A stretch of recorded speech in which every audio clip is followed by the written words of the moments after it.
Bismillahirrahmanirrahim. Assalamualaikum warahmatullahi wabarakatuh. Selamat sore semuanya. Ketemu lagi dengan saya, Bu Ita Apriliani di mata kuliah Kewirausahaan khusus untuk program diploma. Apa kabar semuanya?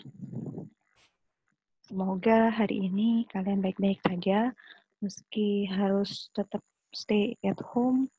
Saya harap kalian bisa tetap menjaga kesehatan, mematuhi semua aturan-aturan baik di rumah maupun saat bepergian, dan juga ketika pulang lagi ke rumah. Saya ingatkan lagi, tetap jaga kesehatan, pakai masker, pakai hand sanitizer, dan sebagainya. Oke, baik. Ketemu lagi di pertemuan kedua hari ini untuk mata kuliah kewirausahaan.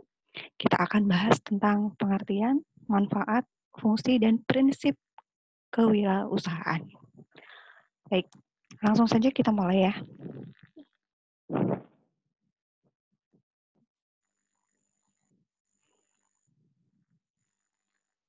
Ya, sebelum kita ke slide-slide yang ada, nah, saya ingin tunjukkan ini. Pastinya kalau kalian anak-anak zaman now, rasa-rasanya udah kenal semua ya dengan tokoh yang ada di gambar ini. Ayo, coba. Ada yang bisa sebutkan? Ya, siapa ini? Oke, ada yang tahu ini siapa? Ya, ini namanya Bill Gates. Ya, Bill Gates ini orang terkaya versi pengusaha dunia ya. Nah, kekayaannya hampir berapa ya sekarang ya? Nah, nanti coba kita lacak lagi ya, kekayaan Bill Gates ini berapa dolar. Kemudian yang di sebelah kanan atas, ini juga pasti kalian juga sudah kenal, pemilik toko online terbesar di China. Ya, siapa? Ya, silahkan jawab. Apalagi yang ini nih, ya, apalagi yang di bawah, ini pasti sudah sangat sering berseliweran di medsos ya. Ini pemilik atau owner Facebook. Ada yang tahu? Mark? Mark siapa? Ya, silahkan. Kalian bisa tebak siapa orang-orang besar ini, pengusaha-pengusaha besar yang memang sudah sangat dipercaya di dunia usaha, di dunia entrepreneur, karena asetnya yang sangat banyak dan pastinya mereka sampai pada posisi mereka saat ini butuh sekali perjuangan dan juga kita bisa belajar dari mereka. Kok bisa sih mereka sampai seperti itu ya? Oke, ya di mata kuliah ini mungkin tidak sampai detail membahas profil mereka seperti apa. Paling tidak gambaran di awal ini untuk memberikan gambaran pada kalian bahwa ada loh pengusaha kaya, ada loh orang-orang yang memang dengan kinerjanya mereka bisa mencapai mimpi-mimpi mereka, mencapai cita-cita mereka sehingga mereka bisa besar seperti sekarang ini. Baik teman-teman, saya akan lanjutkan slide saya. Nanti akan lebih banyak bicara tentang kewirausahaan. Oke, Heisrich dan kawan-kawan tahun 2005 mendefinisikan melalui 3 pendekatan yang disebut kewirausahaan dari bidang ekonom adalah orang yang membawa sumber-sumber daya, tenaga, materi, aset ke dalam kombinasi yang membuat nilainya lebih tinggi dibandingkan sebelumnya. Dan juga seseorang yang memperkenalkan perubahan, inovasi atau pembaruan, dan suatu order atau tantangan atau tata dunia baru. Ya, kita kenal sekarang banyak sekali ya wirausahawan di bidangnya masing-masing, mulai dari kuliner, dari fashion, dari kosmetik, dari bidang kesehatan juga ada ya. Dan semuanya mempunyai ciri khas masing-masing. Namun di antara ciri khas masing-masing itu ada persamaan, ya. Nah, persamaannya biasanya mereka selalu membawa inovasi, ya, inovasi atau pembaruan sehingga produk mereka itu tidak mudah untuk ditiru dan biasanya menjadi pertama, gitu ya, menjadi pioner untuk kemudian biasanya di pasaran-pasaran muncul KW seperti itu ya. Nah, ini biasanya yang dinamakan wirausahawan adalah mereka yang dari sisi ekonom memang mempunyai nilai yang lebih tinggi, ya, menjual sesuatu dengan nilai yang lebih tinggi dari sebelumnya. Oke, lanjut ya. Wirausahawan dilihat dari sisi psikolog. Mereka adalah orang-orang yang betul-betul digerakkan secara khas oleh kekuatan tertentu secara kegiatan untuk menghasilkan atau mencapai sesuatu pada percobaan, pada penyempurnaan, atau mungkin pada wewenang mencari jalan keluar yang lain. Jadi biasanya mereka itu lebih soluter gitu ya, membawa perubahan, tidak hanya membawa perubahan, tapi membawa pencerahan dari sesuatu yang tadinya buntu, tidak ada jalan keluar. Nah, para wirausahawan ini mereka membawa perubahan dan juga penyempurna untuk jalan keluar dari sebuah masalah. Adapun pebisnis.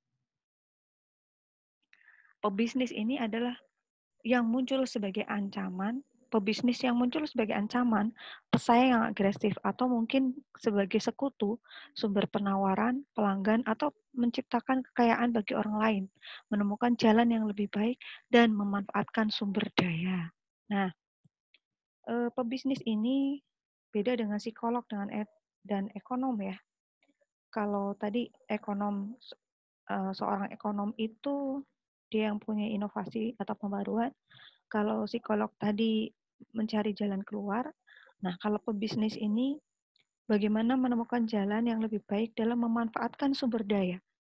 Jadi mungkin dengan sumber daya yang terbatas, tetapi dengan sifat mereka tidak tidak menyerah, agresif gitu ya, tidak mudah menyerah, mungkin sebagai dia bisa mengcombine atau menyatukan dari beberapa elemen sehingga dia itu menjadi orang yang bisa menggalang kekuatan, ya, menciptakan kekayaan bagi orang-orang lain juga. Nah, ini yang disebut pebisnis. Jadi sekali lagi kalau pebisnis itu dia tidak kaya sendiri, tapi dia juga mengkayakan orang lain. Berikutnya istilah-istilah di dunia wirausaha atau entrepreneur sebagai berikut ya. Wira. Nah, wira sendiri namanya artinya utama, gagah, luhur, berani, teladan dan pejuang. Nah, wira ini seperti bahasa Jawa ya, wira, wiro gitu ya. Nah, berikutnya usaha. Usaha itu artinya penciptaan kegiatan atau berbagai aktivitas bisnis. Nah, kalau kita gabung, wira usaha berarti seseorang yang tangguh, yang punya nilai luhur, berani, yang bisa menjadi teladan dan pejuang, yang berhasil menciptakan kegiatan atau aktivitas bisnis lainnya. Identiknya wirausaha ini dengan wira swasta. Kenapa? Ya, wira tadi contohnya sudah pengertiannya sudah. Nah, berikutnya wira swasta. Kalau swasta itu berarti berdiri di atas kaki sendiri, ya. Artinya ketika dia menciptakan peluang usaha, dia tidak mendapatkan bantuan dari pihak manapun, tapi dia dengan kreativitasnya sendiri berusaha untuk berjuang untuk menjadi seorang yang tangguh, seorang pejuang di atas kakinya sendiri. Jadi sebenarnya siapakah wirausahawan itu? Oke, ada yang bisa jawab? Siapa? Siapakah yang disebut wirausaha itu?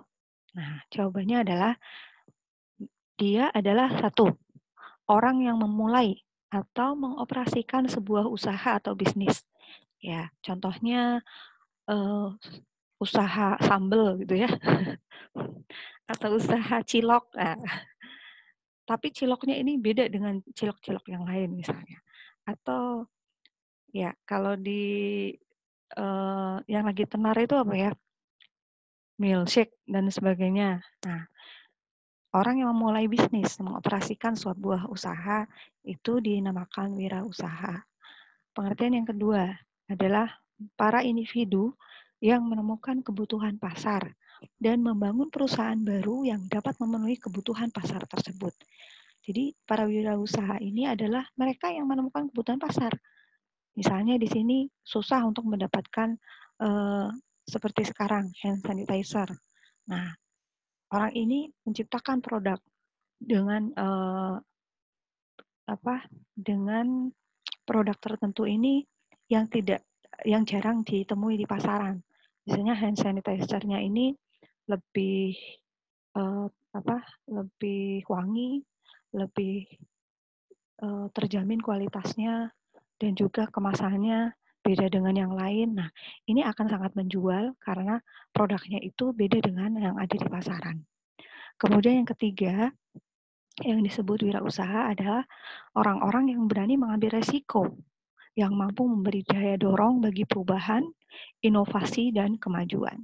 Ya, orang-orang yang berani ini biasanya mereka pantang menyerah, ya, penuh dengan inovasi dan jangkauan berpikirnya panjang. Terakhir, wirausaha ini adalah semua aktif owner atau manajer. Owner ya, owner ini berarti dia pemilik, bukan karyawan.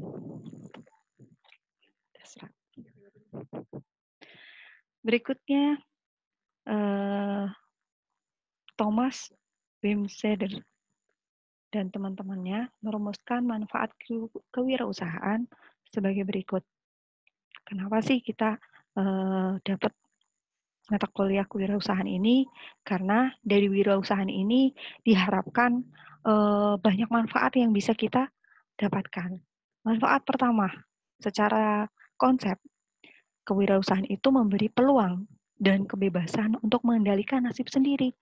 Jadi mau berangkat jam 10, mau berangkat jam 12 siang, itu nggak masalah. Karena sebuah usaha yang didirikan sendiri, itu akan lebih fleksibel. Beda dengan seorang karyawan misalnya, yang setiap hari harus tetot, harus absen, dan sebagainya. Ya, itu bedanya ya. Jadi, silahkan nanti kalian kalau ingin menjadi perawat yang wirausahawan, bisa, sangat bisa. Asal tadi ya, ada step-step dan syarat-syarat yang harus dipenuhi. Kemudian yang kedua, manfaat wirausahaan yang kedua adalah memberi peluang melakukan perubahan. Ya, karena dia bisa mengendalikan dirinya sendiri, nasib dirinya sendiri, maka orang-orang dengan karakter ini biasanya akan lebih mudah untuk melakukan perubahan. Melakukan perubahan sesuai dengan konsep yang ada di kepalanya. Otomatis lebih bisa berkembang, lebih bisa untuk mengeksplor apa yang dia kehendaki. Manfaat yang ketiga, memberi peluang untuk mencapai potensi diri sepenuhnya. Ya, potensi diri ini pastinya setelah orang tersebut mengenali dirinya. Nah, pertanyaannya, teman-teman di sini sudah kenal belum dengan dirinya? Oke, kalau belum kenal, nah, silahkan diperdalam lagi ilmu keperawatan jiwanya. Oke, baik, kita lanjut di manfaat yang keempat. Seorang wirausahawan memiliki memiliki peluang untuk meraih keuntungan seoptimal mungkin. Beda dengan karyawan ya, mau mau berangkat pagi, siang, malam, kalau gajinya sudah ditetapkan segitu, ya segitu. Nah, tapi kalau seorang wirausaha, makin gigih, makin disiplin, makin aktif kerjanya, biasanya keuntungannya juga akan makin optimal. Oke, mau pilih karyawan atau mau pilih wirausahawan? Ya, nanti bisa dijawab. Oke. Berikutnya yang kelima, memiliki peluang untuk berperan aktif dalam masyarakat dan mendapatkan pengakuan atas usahanya. Biasanya orang-orang yang sudah mencapai tahap ini, mereka sudah tidak memikirkan dirinya sendiri ya. Kalau istilah saya itu udah selesai dengan dirinya. Jadi udah nggak mikirin, besok aku makan apa lagi ya? Besok aku masih bisa makan apa enggak? Gitu. Tapi yang dipikirannya adalah bagaimana ya aku bisa membantu orang itu? Bagaimana ya aku bisa sedekah, bisa memberikan bantuan pada orang-orang yang belum beruntung seperti itu. Nah, ini salah satu manfaat dari wirausahawan. Kemudian manfaat yang keenam, memiliki peluang untuk melakukan sesuatu yang disukai dan menumbuhkan rasa senang dalam mengerjakannya.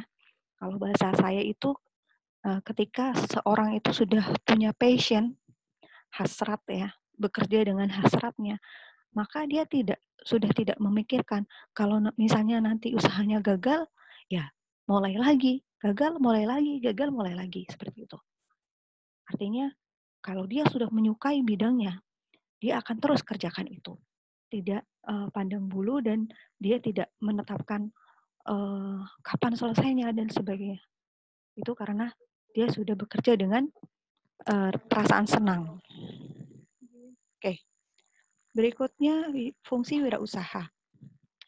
Ada fungsi pokok, ada fungsi tambahan.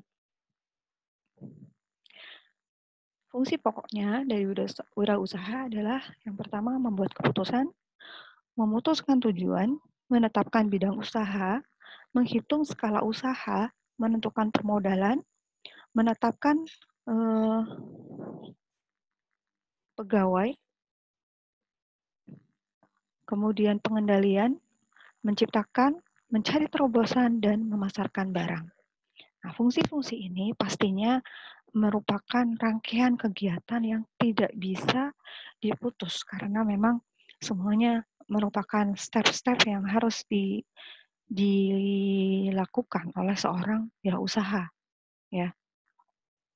Decision maker atau pembuat keputusan ini menjadi sebuah keahlian yang memang harus dikuasai dan biasanya keahlian ini nggak secara otomatis dipunya ya. Ini berdasarkan pengalaman, mungkin juga pola asuh yang dia terima sejak kecil, sehingga seorang wirausahawan ini memang sudah tergembleng gitu ya, sudah tergembleng sehingga dia mempunyai kemampuan untuk membuat keputusan gitu. Jadi akan sangat bijaksana manakala seseorang itu kalau ingin menjadi wirausaha, dia harus kenal banget ya, harus kenal sekali dengan dirinya, dengan karakternya. Apakah dia itu termasuk decision maker atau bukan, gitu. Atau follower. Nah, itu teman-teman yang bisa jawab ya. Oke, dari fungsi pokok A sampai J ini nanti bisa kita diskusikan. Kemudian fungsi tambahannya yaitu mengenali lingkungan. Ya, biasanya seorang wirausaha itu harus tahu segmennya. Ya, kalau mau jualan cilok misalnya, itu enaknya di mana ya? Dekat kampus, dekat sekolah SMP, SD, atau SMA misalnya. Jadi ketika kita berjualan, ketika kita menjual suatu produk, kita harus mengenali lingkungan di mana kita harus menjual produk-produk kita.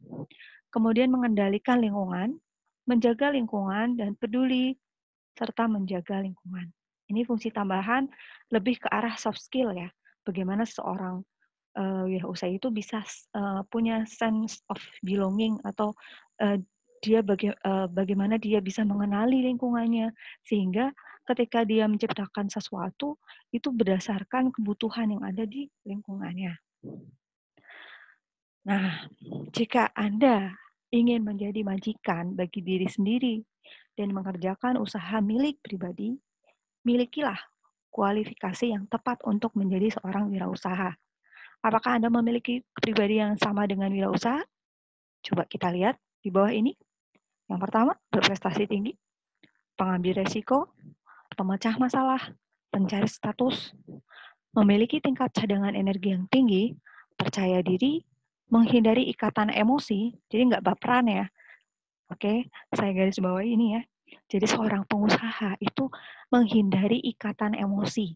Ya, ikatan emosi itu jadi kalau misalnya dagang terus di apa namanya ada yang menipu seperti itu ya. Terus akhirnya dia mudah ngambek, terus jadi musuhan. Nah, ini sifat-sifat soft skill yang sepertinya kurang bisa ya untuk mendukung seseorang itu mencapai posisi optimal di dunia wirausaha.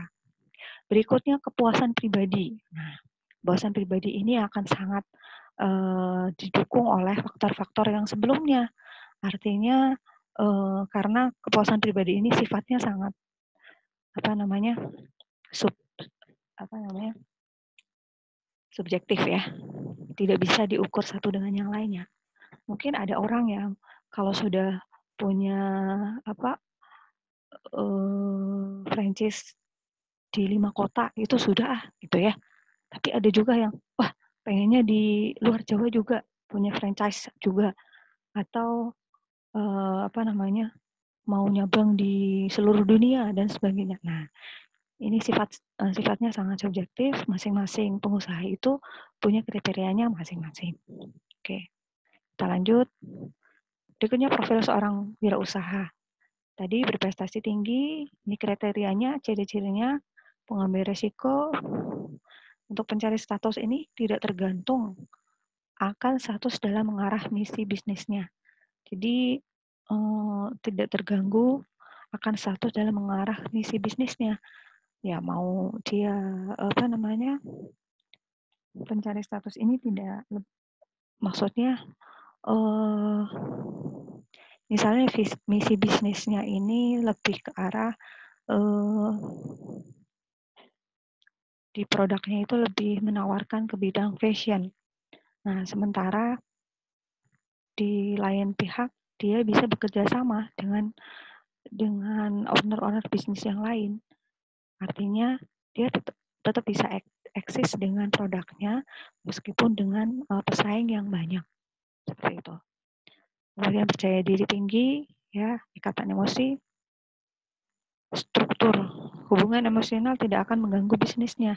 Artinya ya kalau harga saudara tidak ada harga saudara atau mungkin lebih ke arah bagaimana dia tetap objektif dalam berperilaku sehari-hari.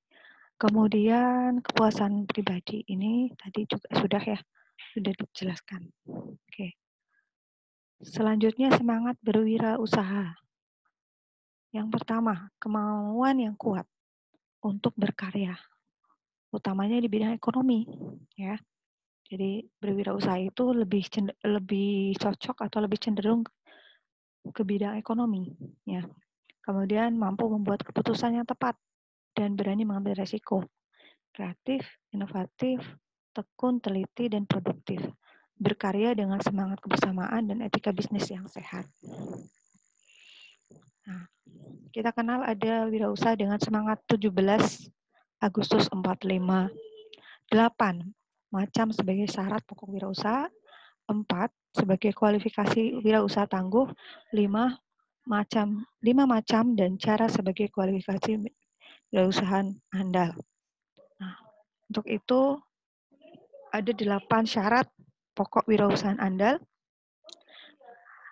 Yang pertama, rasa percaya diri, menangkap peluang, bekerja keras, mampu berkomunikasi, terencana, jujur, hemat, dan disiplin, lugas dan tangguh, tetapi tetap luas, ya.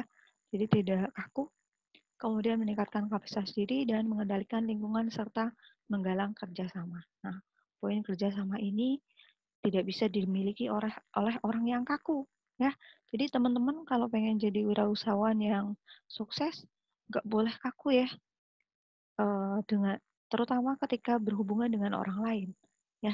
Tidak semau gue gitu ya, tapi juga tetap mengedepankan solidaritas, sinergitas, dan juga kerjasama dengan semua pihak.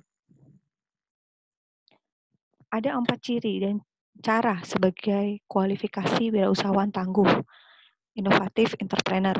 Yang pertama, berpikir dan bertindak strategis dan adaptif, penerapan falsafah dan teknik total quality control, kemudian berusaha mengenal dan mengendalikan kekuatan serta kelemahan, meningkatkan kemampuan dengan sistem pengendalian intern, meningkatkan kemampuan dan ketangguhan perusahaan dengan pembinaan motivasi dan semangat kerja.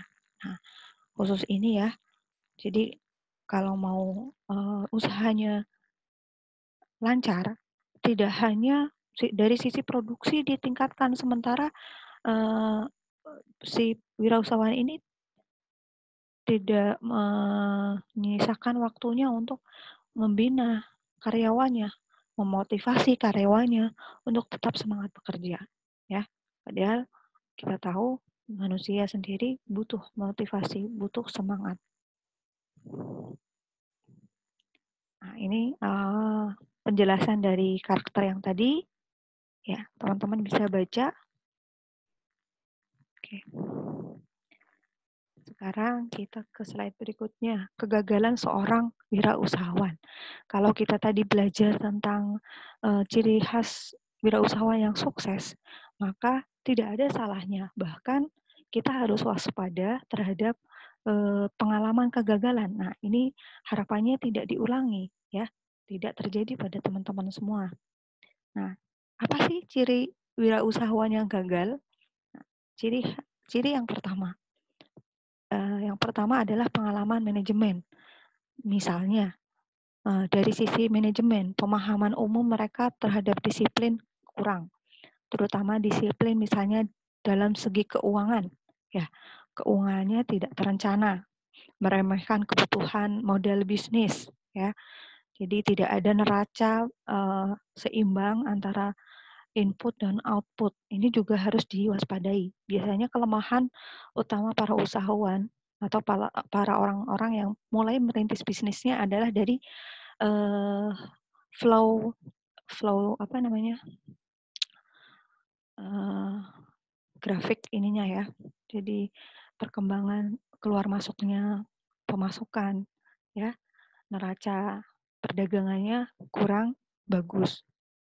Kemudian di lokasi usaha, ya, lokasinya kurang strategis, sehingga orang tidak mudah mengakses jualannya, mengakses untuk mendapatkan produknya, dan sebagainya. Nah, untuk lokasi usaha ini sangat penting juga, karena memang selain lokasi juga, ya, ditunjang dari kualitas produk juga. Kemudian pengendalian bisnis. Gagal mengendalikan bisnis. Gagal mengendalikan ini bisa karena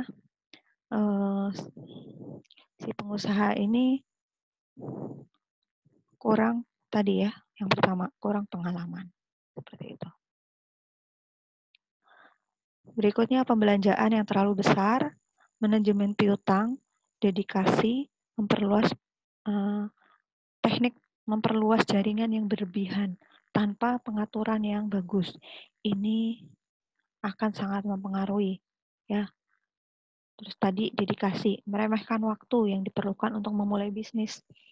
Dedikasi ini lebih ke arah disiplin ya. Mungkin dia kurang ketat untuk menjalankan disiplin bisnisnya. Terakhir, bagaimana sih prinsip-prinsip wirausaha? Prinsip wirausaha yang pertama adalah passion, ya. Passion atau hasrat. Seorang yang punya jiwa wirausaha, mereka itu punya passion, sehingga mereka akan dikenal menjadi orang yang pantang menyerah. Ya, tidak ada kata-kata atau kamus menyerah di dalam kehidupannya, karena biasanya mereka bekerja dengan passion, dengan hasrat yang tinggi. Tidak ada kemauan untuk berhenti sebelum mereka mencapai apa yang diinginkannya. Kemudian independen, ya, tadi berdiri sendiri, ya, tidak tergantung oleh orang lain. Kalaupun dalam perjalanan mereka koloni atau bekerja sama, kemudian ada salah satunya mengkhianati kepercayaan, dia akan tetap jalan apapun risikonya. Yang ketiga, marketing sensitivity. sensitivitas dalam pengembangan produknya ya, mengenalkan produknya itu punya sensitivitas. Oh ini produknya ini cocok untuk ibu-ibu misalnya. Oh produk ini cocok untuk mahasiswa dan sebagainya. Dia punya sensitivitas ya, punya insting bagaimana memasarkan produk-produknya itu. Kemudian kreatif dan inovatif ya, inovatif, kreatif ini menjadi satu paket untuk berprinsip wirausaha. Calculate risk taker ya, perhitungan terhadap risiko yang didapatkan. Jadi tidak brutal ya, walaupun pantang menyerah, tapi tetap punya perhitungan, terutama terhadap risiko yang kemungkinan akan dialami. Persisten, ya persisten itu terus menerus ya, tidak berhenti, terus menerus gitu ya, tidak ada kata berhenti. Meskipun gagal, dia akan mengulang lagi, dia akan memulai lagi di bidang itu. Yang terakhir, high ethical standard. Nah, high ethical standard ini menjadi prinsip paling dasar, artinya seorang yang punya jiwa wirausaha, punya etika, ya, punya nilai, punya tata krama, punya pedoman yang memang dijunjung tinggi sebagai sebuah standar. Misalnya, dia selalu menjaga kejujuran, tidak menawarkan barang-barang yang tidak berkualitas, kemudian tepat janji, ya, pesanan diantar jam segini, dia akan berusaha menepati waktu itu. Ketika terlambat, dia akan mudah untuk mengklarifikasi kenapa keterlambatannya, sebabnya apa, dan sebagainya. Ini salah satu high ethical standar yang memang dijunjung tinggi para wirausahawan, ya, jujur, amanah, dan sederet sikap ini memang harus dikuasai oleh seorang wirausaha. Oke, terakhir ini sebagai kuis, nanti saya upload di kuis kita, apa yang Anda pikirkan tentang wirausaha dan sebagainya.